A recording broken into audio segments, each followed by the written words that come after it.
اعتراضات میبایست اتفاق بیفته و قیمت بنزین در واقع آخرین پرکاهی بود که کمر شتر رو شکست و جامعه ایران رو به اعتراض وادار کرد. بودجه دولت، خزانه دولت خالیه و مقصرش هم کسی جز خود حاکمیت نیست، برای اینکه با سیاست‌های داخلی و خارجی غیر مسئولانش و با اختلاس‌ها و دزدی‌ها و فساد مالی گسترده و سوء مدیریت گسترده نتیجه جزئی نمیتونستیم داشته باشیم.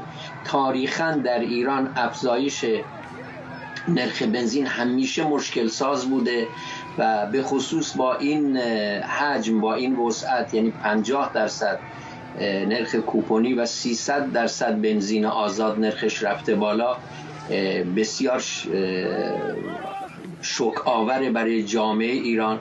مردم ایران الان در بدترین شرایط اقتصادی تمام این 40 سال اخیر به سر میبرند و بنابراین کاملا معلوم بود و این رو خیلی ها سعی میکنن نسبت بدن فقط به دولت. اینطور نیست. سران هر سه قوه توافق کردن و مطمئناً بدون موافقت بیت رهبری این کار نشده. من بعید نمیدونم، این فرضیه رو بعید نمیدونم که تحت یه شرایطی وقتی اعتراضا خیلی بالا بگیره خود مقام رهبری بیاد و لغو بکنه این افزایش قیمت بنزین رو، در حالی که مسبب اصلی ترش از دولت اصلی تر سیاست هاییست که اتفاقا بیت رهبری گرفته و ایران رو به این سرنوشت کشونده. آقای محتدی، در خبرها داشتیم که امروز در برخی از شهرهای کردنشین از جمله سنندج هم اعتراضاتی صورت گرفته. آیا فکر میکنید دامنه این اعتراضها گسترده تر هم بشه؟ تصور من اینه، یکی دو شهر نیست، اکثر شهرهای کردستان خارج از استان کردستان، همه شهرهای کردنشین تقریباً پیوستن به این تظاهرات، برای اینکه این یک مسئله عمومیه، به معیشت همه مردم ایران، به زندگی همه مردم ایران مربوطه و ضمناً به سرعت هم شعارهای ضد حاکمیت میدن، علیه دیکتاتور میدن. بله، من تصورم اینه که به این سادگی ها فروکش نخواهد کرد.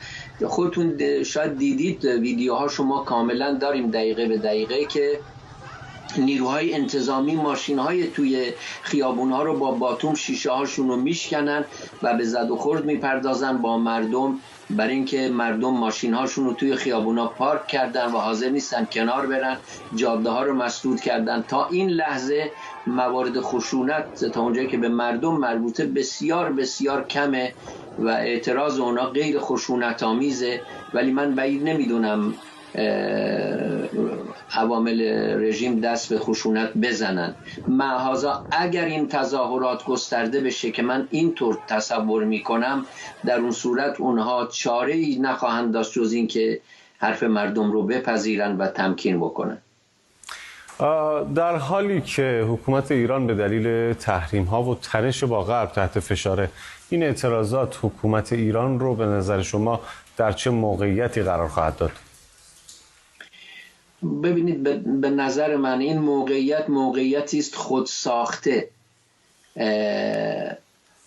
اینها حاضر نیستند به توسعه اقتصادی ایران فکر کنند، حاضر نیستند به منافع ایران فکر بکنند. ایجاد یک امپراتوری بزرگ شیعه با مخارج هنگفت و سرسام‌آوری که داره، دخالت‌های ایران تو لبنان، یمن، عراق، سوریه، افغانستان، خلیج فارس و غیره و صرف هزینه‌های بسیار در این مورد و فساد و اختلاس‌های مالی خیلی گسترده، سوء مدیریت‌ها، سیاست انزوا طلبی، سیاست دشمنی با همه دنیا، اینا خب به این نتیجه دیر یا زود میبایست ایران رو برسونه. تحریم ها رو درست آمریکا کرده، ولی خود رژیم ایران این دام رو خودش به دست و پای خودش و مردم ایران پیچیده. من فکر میکنم موقعیتش رو در صحنه بین المللی تضعیف میکنه، اعتبار ایران رو و رژیم ایران رو میخوام بگم در صحنه بین المللی کاملا تخریب میکنه. خیلی هم اعتباری نداره البته، ولی اعتماد به این که رژیم ایران بتونه چه در داخل و چه در کشورهای همجواری که الان در خیلی جبهات درگیر این رژیم بتونه همه اینا رو مدیریت کنه و از پسش بر بیاد، اعتماد به این توانایی چه در نزد مردم ایران و چه در افکار عمومی و در صحنه جامعه بین المللی به شدت تضعیف خواهد شد.